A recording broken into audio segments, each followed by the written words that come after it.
NCP নেতা সার্জিস আলম একটি কথা বলেছেন, আগামী নির্বাচনে এনসিপি যদি সরকার গঠন করতে নাও পারে, তবে শক্তিশালী বিরোধী দল থাকবেন সংসদে। কোনো গৃহপালিত বিরোধী দলের ভূমিকায় থাকবেন না বা তৃতীয় চতুর্থ দল হিসাবে থাকবেন না। আসলে তারা গণ অভ্যুত্থানের নেতৃত্ব দিয়েছে, তরুণ নির্ভর দল। তাদের উপরে মানুষ অনেক আশা এবং ভরসা বিশ্বাস রেখেই আন্দোলনে এগিয়েছিল সরকার পতনও তাদের নেতৃত্ব হয়েছে।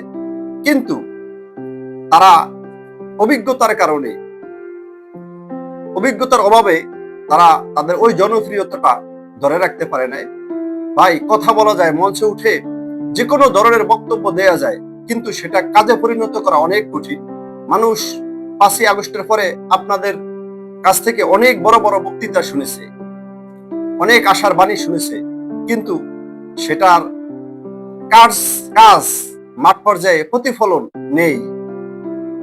আশা করি আপনি যে কথাটি বলেছেন, সামনে নির্বাচনে রাজনীতির মাঠে ভোট দিয়ে প্রমাণ করে দিতে হবে। যদি প্রমাণ করে দিতে পারেন, তাহলে বাংলাদেশে রাজনীতি করে আপনারা অনেক দূর যেতে পারবেন।